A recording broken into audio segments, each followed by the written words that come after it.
نحمده ونصلي على رسوله الكريم أما بعد فأعوذ بالله من الشيطان الرجيم بسم الله الرحمن الرحيم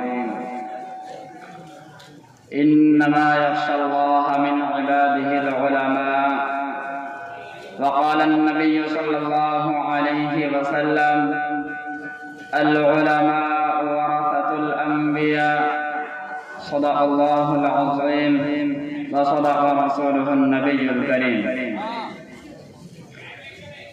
لائق جناب اساتذہ کرام، محترم و معزز علماء خیر الانام اور جلسے میں شرکت کرنے والے شعراء سخن و عظیم قوم،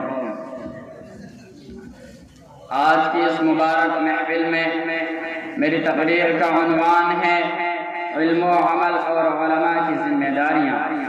یوں تو انسان پر اللہ کی نعمتیں اس قدر ہیں کہ ان کو شمار بھی نہیں کیا جا سکتا، چنانچہ قرآن پاک کہتا ہے وَإِن تَعُدُّوا نِعْمَةَ اللَّهِ لَا تُحْصُوهَا، کہ اگر تم اللہ کی نعمتوں کو شمار کرنا چاہو تو نہیں کر سکتے، مگر اللہ پاک کی نعمتوں میں سب سے بڑی نعمت ایمان ہے، اور ایمان کے بعد سب سے بڑی نعمت علم ہے۔ علم و دولت ہے جو نبیوں کی میراث ہے، علم و دولت ہے جس کو چرایا نہیں جا سکتا، علم و دولت ہے جس کو چھینا نہیں جا سکتا، علم و دولت ہے جس کو تقسیم نہیں کیا جا سکتا، علم و دولت ہے جس کو دریا اور سمندر ڈبو نہیں سکتا، علم و دولت ہے جس کو آگ کے شعلے جلا نہیں سکتے، علم و دولت ہے جو فنا اور ختم نہیں ہو سکتی، علم و دولت ہے جو مرنے کے بعد بھی کام آتی ہے، علم و دولت ہے جو مالداروں کو بھی پیچھے چلنے پر مجبور کر دیتی ہے، علم و دولت ہے جس نے مٹی سے پیدا ہونے والے حضرت آدم علیہ السلام کو فرشتوں پر بلند کیا۔ میرے بھائیوں، علم کے مقام اور مرتبہ کا کیا ٹھکانا؟ حدیث میں آتا ہے کہ علم سیکھنے اور سکھانے والا سب سے بڑا فقیہ ہے، حدیث میں آتا ہے کہ علماء کی نیند بھی عبادت ہے، حدیث میں آتا ہے کہ علم کا ایک باب سیکھنا 1000 رکعت نفل نماز پڑھنے سے بہتر ہے، حدیث میں آتا ہے کہ علماء انبیاء کے وارث ہیں، حدیث میں آتا ہے کہ میری امت کے علماء بنی اسرائیل کے انبیاء کی طرح ہیں، حدیث میں آتا ہے کہ جو شخص عالم کے مجلس میں بیٹھتا ہے 60 سال کی عبادت سے افضل ہے، حدیث میں آتا ہے کہ جو شخص علم دین کی حدیث حاصل کرنے کے لیے گھر سے نکلتا ہے فرشتے اس کے پیروں کے نیچے اپنا پر بچھاتے ہیں، حدیث میں آتا ہے کہ علم دین حاصل کرو باقی کام سے لے کر قبر تک الغرض، بہت ساری حدیثوں میں علم دین کی فضیلت آئی ہے۔ ہمیں چاہیے کہ علم حاصل کرنے کے لیے تن من دھن کی بازی لگا لیں۔ دوستو، حقیقت یہ ہے کہ سچا پکا طالب علم وہ ہے جو مدرسہ کو اپنا وطن اور کتاب کے کاغذ کو اپنا کفن سمجھتا ہو۔ کسی نے کیا خوب کہا ہے کہ ہمیں دنیا سے کیا مطلب، مدرسہ ہے وطن اپنا، ہمیں دنیا سے کیا مطلب، مدرسہ ہے وطن اپنا، مریں گے ہم کتابوں پر ورق ہوگا کفن اپنا۔ علم کی پیاس اور طلب دیکھیے کہ علامہ ابن تیمیہ کو بادشاہ وقت نے کسی فتوے کے نہ دینے پر جیل خانہ میں ڈال دیا۔ 3 دن گزر جاتے ہیں، ایک نوجوان طالب علم بادشاہ کی دربار میں حاضر ہوتا ہے اور اس قدر روتا ہے کہ ہر دیکھنے والے کا دل پسیج جاتا ہے۔ ابھی امید لگائی جاتی ہے کہ بادشاہ سلامت اس کی مراد کو ضرور پوری کریں گے۔ جب بادشاہ کی نظر اس پر پڑتی ہے تو کہا جاتا ہے تم اتنا کیوں رو رہے ہو، بتاؤ تو صحیح، تمہاری مراد ضرور پوری کی جائے گی۔ نوجوان طالب علم بادشاہ سے فریاد کرتا ہے کہ مجھے جیل خانہ میں بھیج دیا جائے، اس لیے کہ 3 دن سے میرا سبق چھوٹ رہا ہے، میں جیل خانہ کی مشقتیں برداشت کر لوں گا اور اپنے استاد محترم علامہ ابن تیمیہ سے وہی سبق پڑھ لیا کروں گا۔ اے کاش پروردگار عالم ہمیں بھی علم کی ایسی سچی طلب نصیب فرمائے۔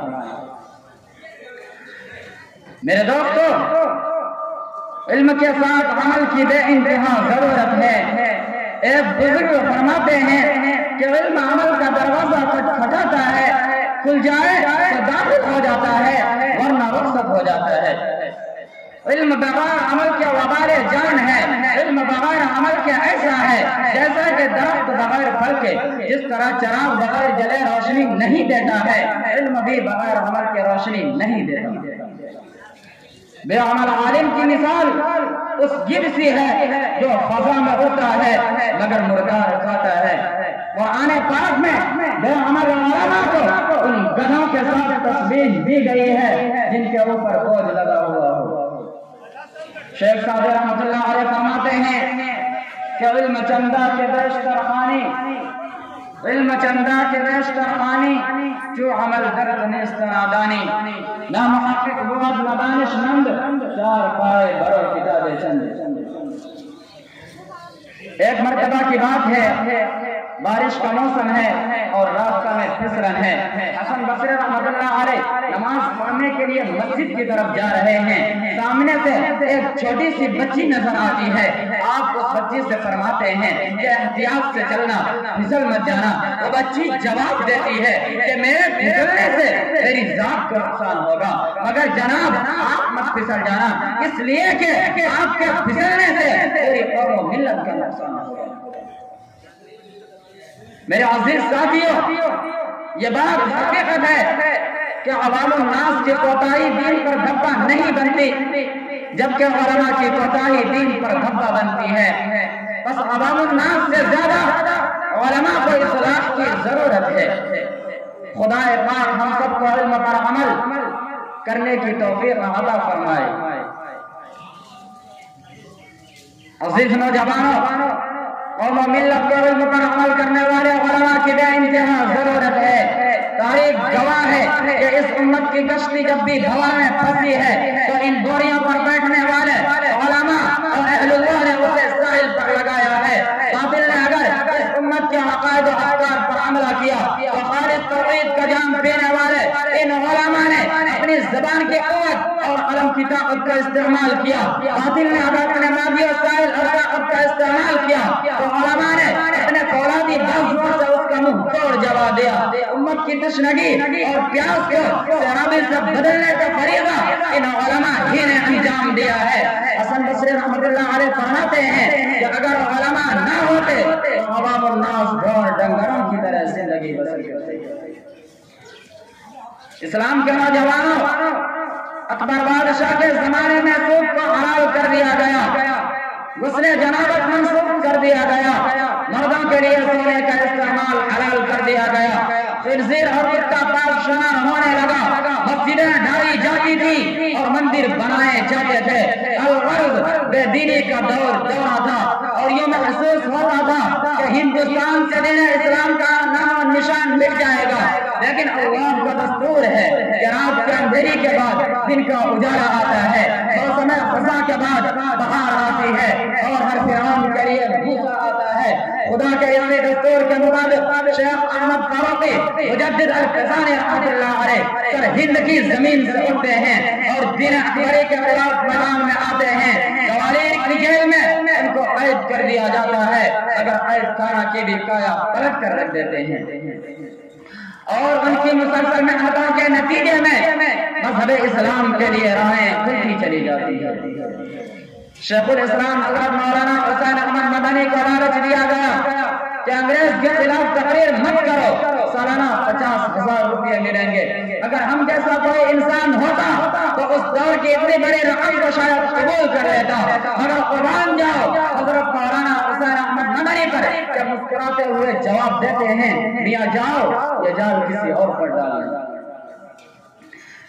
امام احمد بن حنبل کی استقامت دیکھیے کہ پیروں میں زنجیریں ڈالی گئی، قید کیا گیا، جیل میں ڈالا گیا، جلاد دکھائے گئے، کوڑے لگائے گئے، سب کچھ ہوا، مگر حق و صداقت کا پہاڑ ٹپ سے مت نہ ہوا اور ظلم و ستم کی پرواہ کیے بغیر ان کی زبان بولتی رہی۔ اسی حق گوئی اور بے باکی کی وجہ سے جب ان کا انتقال ہوا تو 20,000 ہندوؤں نے اس کا جنازہ دیکھ کر اسلام قبول کر لیا تھا، اور دوسری طرف ہم لوگ ہیں کہ دنیا والے ہماری زندگی کو دیکھ کر اسلام سے دور بھاگتے ہیں۔ انگریز گواہی دیتا تھا کہ 90,000 ہندوؤں نے خواجہ معین الدین چشتی رحمۃ اللہ علیہ کے ہاتھ پر اسلام قبول کیا ہے۔ حضرت شیخ الہند کے استقامت کو سلام۔ مالٹا کی جیل میں ایک مرتبہ حضرت مولانا حسین احمد مدنی حضرت شیخ الہند سے فرماتے ہیں کہ حضرت اگر ممکن ہو سکے تو کوئی ہلا کیا جائے تاکہ آپ ظالم انگریزوں کے ظلم و ستم سے بچ جائے۔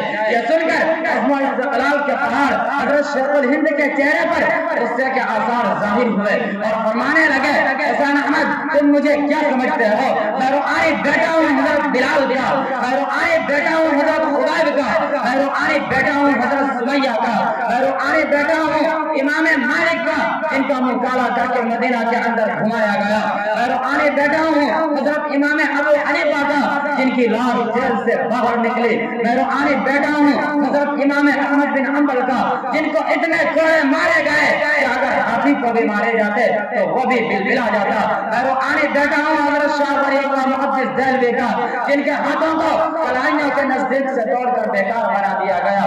حسین احمد کیا میں ان پرندوں کے سامنے اپنا شکست تسلیم کر سکتا ہوں؟ نہیں، ہرگز نہیں۔ یہ میرے جسم سے جان کو نکال سکتے ہیں مگر میرے دل سے ایمان نہیں نکال سکتے۔ افسوس کا افسوس ہمارا حال پر ماضی کے علماء کو حلال مال سے بھی اپنا پیٹ نہیں بھرتے تھے، آج ہم عام مال سے اپنا پیٹ بھرتے ہیں۔ ماضی کے علماء چٹائی کے اوپر بھی ساری رات نہیں سوتے تھے، آج ہم پوری رات مغرب کی نیند سے سوتے ہیں۔ ماضی کے علماء ہر وقت دین کی آخر مٹنے کے لیے تیار تھے، آج ہم مغرب کی چادر تائے ہوئے ہیں۔ ماضی کے علماء دنیا کے کسی بھی کونے پر مسلمان کو مظلوم دیکھ کر طرف جاتے تھے، آج ہمیں اپنے پڑوسیوں پر بھی ظلم و ستم کا احساس نہیں ہوگا۔ ماضی کے علماء کی زندگی کو دیکھ کر دوسرے لوگ ایمان قبول کر رہتے تھے، آج ہماری زندگی کو دیکھ کر اپنے بھی دور بھاگتے ہیں۔ ماضی کے علماء کی زندگی آنے کی طرف صاف اور شفاف تھی، آج ہماری زندگی سیاہ اور